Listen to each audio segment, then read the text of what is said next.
In 1993, John Lasseter was the director of Toy Story, and he drove the most humble, utilitarian car possible. The thing that amazed me was not that, oh, he was such a nice guy or he was so open. It was the death box car the guy drove. The seats were so blown out, he had T-shirts pulled down over the back. Outside, it was kind of like all, oxidized. There's no waxing that car ever again. I'm just like, come on, dude. You must be making decent money. It's like, for the rest of us, at least, buy a decent car so we can, live vicariously through you.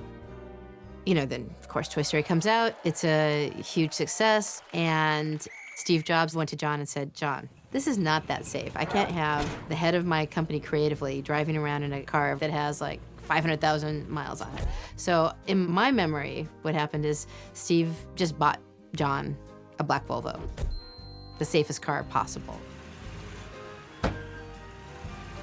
Somebody should have made a coffee table out of that car. There's a lot of John in that car.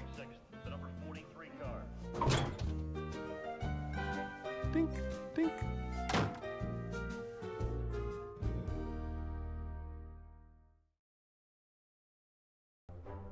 Halloween matters at Pixar.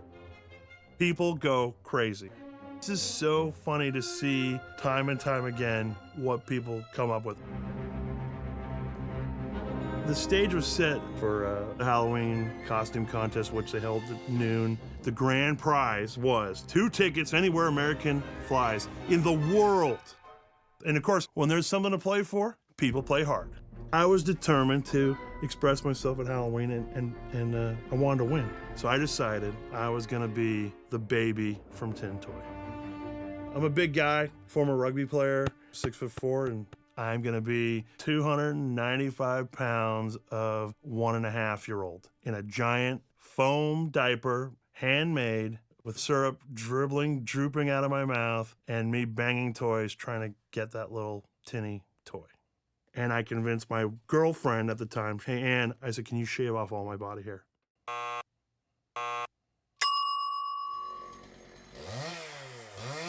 The giant baby was a little more than people probably wanted to see of me. When I came out on stage and crawled around on all fours, the shrill happiness, but yet also kind of shock and disgust was overwhelming. It was great. And I did win.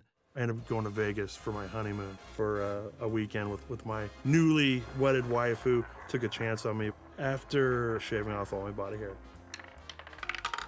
Dink, dink.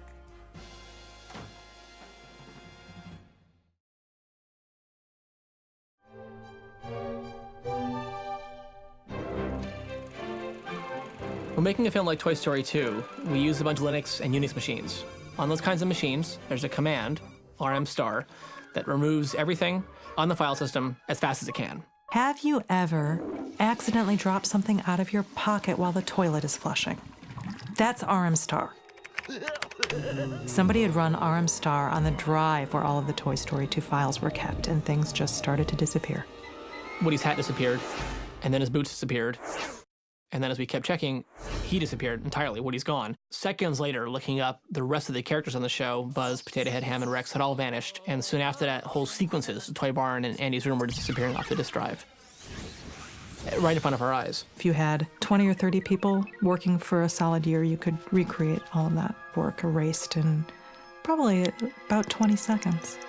So I grabbed the phone, transfer me to systems, ah! So they transferred me to the systems group. And I said, unplug the machine, just pull it out of the wall. Pull it out. But we can't pull it out of the wall because pull it out of the wall, pull it out. Plug the machine back in, take a look at it. Wow, a lot of the film's gone. In fact, most of it. Okay, we better tell Galen, technical director of the film. I remember thinking, wow, this is really bad, but no worries. We're going to get our backups, and we realized that the backups we had were actually bad. What do you mean backups have failed for the last month and we don't have any backups? At this point, Galen mentioned to me in a meeting that she thought she had a copy of the film at her house.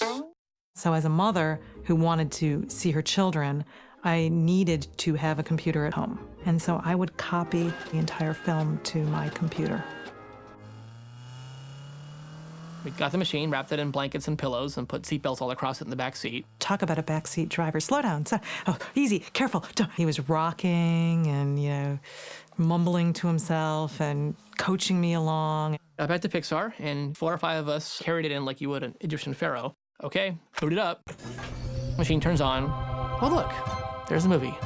Thanks to Eli, my newborn baby Eli, and my need to work from home, we had a backup of Toy Story 2. Bing, bing.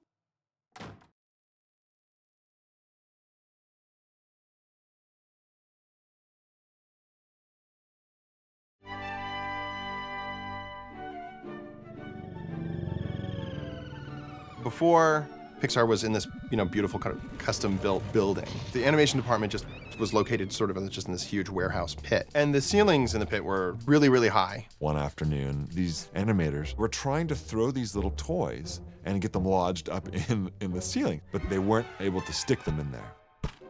They saw me being this big guy, and they're like, he can do it. So they gave me ham. And so I reeled back and chucked him super hard, and then pop, it broke through the insulation. And he stuck up in the ceiling, and we all lost our minds. And then, here, do this one, do Lenny. And I chuck Lenny up there, and pop, Lenny goes into the insulation. Everybody's, whoa, Lenny, yeah! And his little eye was still looking down at us, like, hey guys. He looked happy to be up there. The crowd got bigger and bigger. It's like, Dylan. And then we had this Pinocchio doll that had this plastic head and then this ragdoll body. They used to beat this thing up. We just loved to abuse it. And so then it became a question, naturally, of how do we get Pinocchio up in the ceiling? So by the time somebody handed me this Pinocchio doll, there were 80 to 100 people there. And so I reel back and I chuck him up, but he lands, pop, to the side and falls back down, leaving this huge dent there. And everybody explodes. Whoa, do it again. Pinocchio. And so I reel back and I unleash everything I have. And I unleashed so much that I ended up falling back down on the ground in the recoil. And I hear this pop, and there's silence. And they pick me up, and they're shaking me around, and I'm like, whoa, what's going on? And then I look up, and wouldn't you know it, there's Pinocchio's head lodged in the ceiling, his little body dangling down below him, his feet still swaying. And at that moment, his little pants just dink, fall down around his ankles. And then everybody, rah, rah.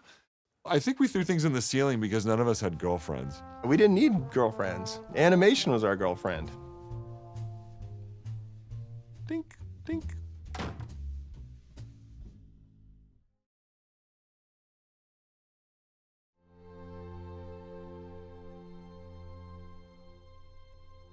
In the fall of '98, when A Bug's Life finished, Toy Story 2 was evaluated by John Lasseter and some of the other directors, and they decided that it needed to get completely rewritten.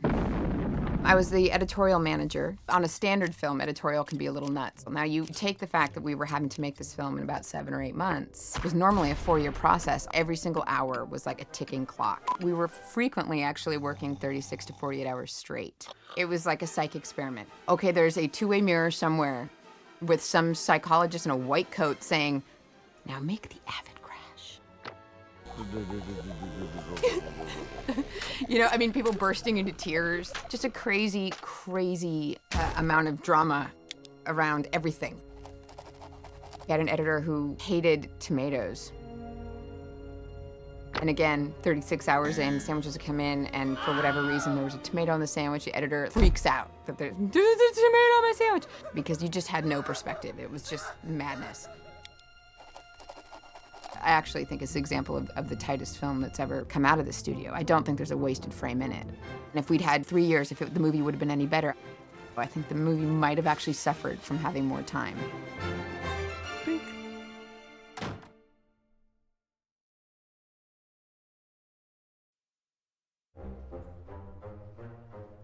One of the funnest things about the early days of Pixar is we were just so small.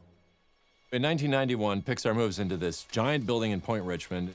We only used maybe a quarter of the space. You'd hear and tumbleweeds going down these empty hallways. So we just started riding around on scooters.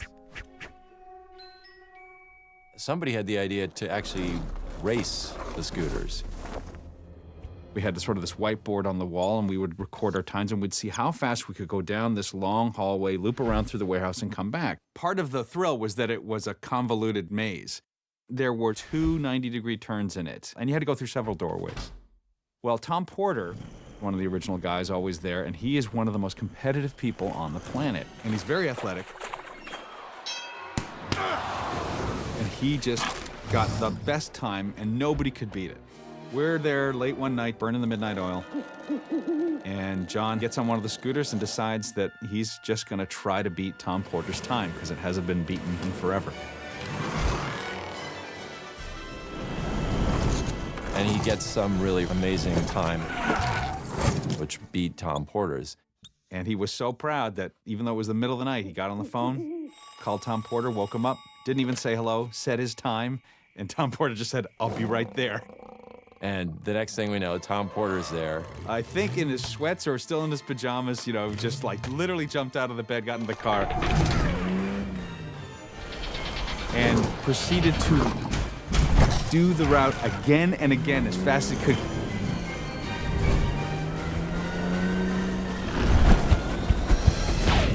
Because there was no way he was going to go back home and not beat it. And he comes back and he's bloody because he is wiped out somewhere along the line and he's just got blood going down his arm, but he beat the time. He had just gone full tilt. That was a very good example of, in a weird way, what a typical week or day was when we were a small group.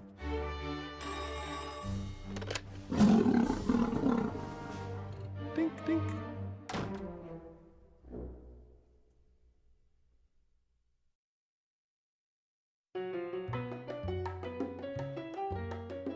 When we moved into the new building, everybody's doing all this cool stuff with their cubes. Some people are building shacks and things looking like, they're out in the Wild West, like a mining camp. So I moved into this office, and there's like a little tiny door, and it had a key in it. I opened that door, and there was this air conditioning access vent. It opened up into this huge space. I just thought, wow, how cool would it be to build like a secret spot? So it started with just Christmas lights. And then I was putting fur in there, like faux fur, pillows and shelving units. I put a camera in there so I could see if anyone was coming. One day, Andrew Stanton was on a walkthrough for Nemo, I think it was. He was like, "Where's Gordon?" And so I was in there. And so he stuck his head in. I thought I was gonna get fired, or something, or get in trouble, or, something. And he was like, "Oh, cool." And then he started showing up with John Lasseter, and then John Lasseter, of course, loved it. And then famous people started showing up. So I'd be sitting in my office, "Hey, Andrew, we're coming to the office," and it would be like big Hollywood stars, famous musicians, world-famous photographers, sports stars, directors, legendary animators, you name it. They would all want to come in and have a drink. I would be working, and then Steve Jobs and John Lasseter would show up, and I was like the host. I had a jacket, I had my little fez, like a martini mixer. There was like a whole band in there once where they did a whole performance. There was a whole entire soccer team in there at one time. And then you'd have like bigwigs come in, but it was like this place that they had to bring people. It was strange because everybody had to crawl through. It was just an awkward position to be in. Some of the stories I heard were pretty unbelievable. If those walls could talk, it'd be really something here.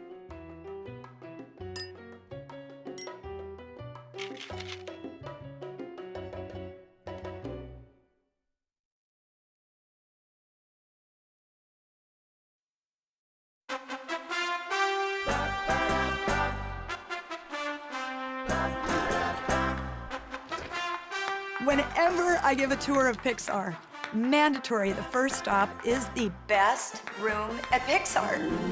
It's not our world-class theater. It's not the amazing render farm. It's not even John Lasseter's phenomenal toy collection. Nope, none of these. It's the room where we keep the cereal. Pixar has a cereal bar. Not just any cereal bar. It has the granddaddy of cereal bars. And cereal has definitely played an interesting and integral part of how we make our movies at Pixar.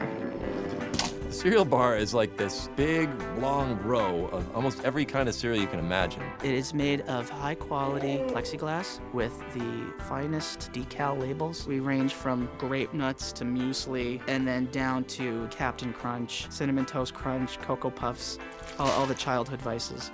And it does sort of give you that same glee of standing in the cereal aisle, doesn't it? Something magical about that. So there's people eating cereal in meetings.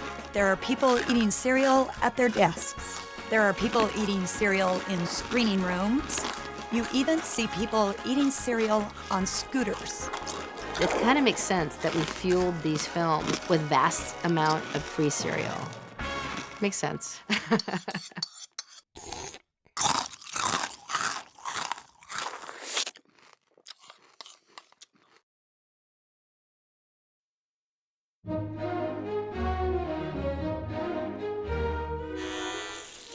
The animators are the actors in the studio. In most cases, animation departments will do something off-kilter towards the end of the production. Competitions, or building crazy offices, or having wild parties that have a theme. So instead of kind of doing something at the end, we decided to start it off with a bang. We're gonna shave our heads and our beards down to the skin as a way to have a clean start. It was a clean start. A clean start. Clean start. And Lee, he had this long flowing mane of hair. He was like a black stallion. That became a target for the animators. We were like, Lee, come on, what do you think? You know, this would be great. Shave your head with us, you know, bonding. And he was like, no. So we made a big spectacle out of it. And there's nothing that rallies the troops, and there's nothing that can suck your director in than spectacle.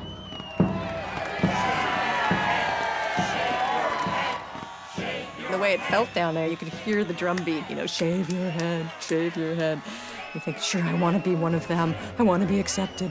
And you could see animators who weren't thinking they were going to cut their hair stepping up. And we're like, Lee, Lee, Lee. And he would inch a little closer, and he would inch a little closer.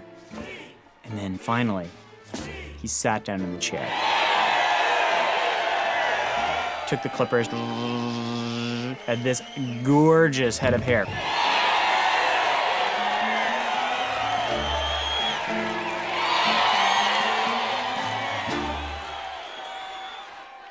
Then what you had to do, you were supposed to not cut your hair or shave your beard.